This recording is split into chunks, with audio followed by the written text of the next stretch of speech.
I can rewrite the entire script, but it's over 50 minutes long. To keep quality high, it's better to do it in sections. Here's a rewritten version of the opening portion, midnight to 6:40, with stronger pacing, cleaner dialogue, and a more cinematic storytelling style. When my wife died, I thought I had already experienced the worst pain imaginable. I was wrong. Only hours after we buried her, my unemployed son-in-law punched me in the face and threw me out of my own home. What he didn't know was that the fortune he believed he'd inherited wasn't his at all. And when the truth finally came out, everything changed. Before I tell you what happened, let me know where you're watching from. I'd love to see how far this story travels. I stood in my kitchen wearing the same black suit I'd worn to my wife's funeral. The house still smelled faintly of Jessica's perfume. In my pocket, I carried her reading glasses, the pair she'd left on her nightstand the morning she passed away. I couldn't bring myself to put them away. Across the table sat my son-in-law, Frank. He wasn't grieving. He was sorting through bank statements, investment records, and legal documents as if he had already inherited the world. "Dad, we need to talk," my daughter Olivia said. Something about her voice felt wrong. Cold. Distant. I looked at her and barely recognized the woman standing in front of me. "Sure, sweetheart," I replied quietly. "What's on your mind?" Frank tossed a stack of papers onto the table. "We know about the money." "What money?" "The $120 million, he said. "Jessica's inheritance." I frowned. Jessica rarely talked about her family's wealth. Whenever the subject came up, she'd brush it aside and say money complicated everything. "I don't know what you're talking about," I said honestly. Frank laughed. A sharp, ugly laugh. "Stop pretending, old man. The lawyer's already called. Olivia gets everything now." I turned to my daughter. "Olivia?" She avoided my eyes. "Mom left me the house. The investments. Everything." The words hit harder than I expected. "This is our home," I said. "Your mother and I built this life together." Frank pushed back his chair and stood. "Things are different now," he said. "We've got plans." "Plans?" "We're rich," he said with a grin.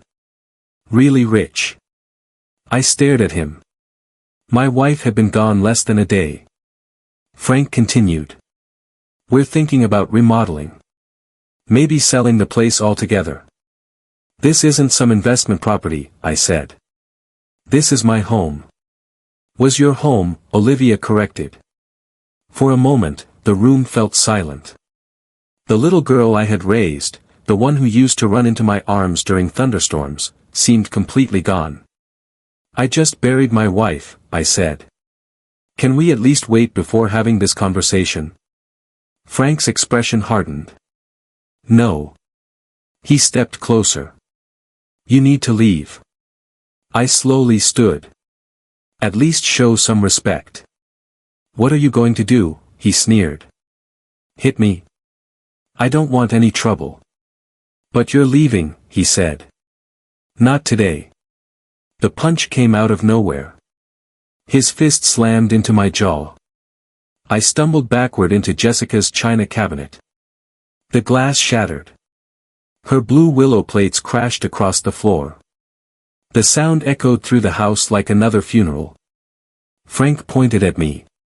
"Now that we're rich, get out of our lives, old man." Blood filled my mouth. I looked up from the broken dishes. Olivia stood there. Watching. Doing nothing. "Olivia," I whispered. She looked away. Frank grabbed my shirt. "You've got 1 hour. 1 hour. To pack." I looked around the room. 37 years of memories surrounded me.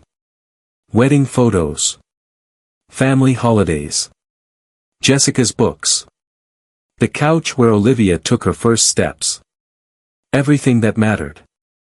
All of it? I asked quietly. Take whatever fits in a suitcase, Frank said. The rest belongs to us. An hour later I stood in the driveway holding a single suitcase and a box of photographs. Frank had already changed the locks. Through the front window, I could see him walking around the house like he owned it. Maybe he believed he did. Olivia stood in the doorway. "You'll be better off this way," she said softly.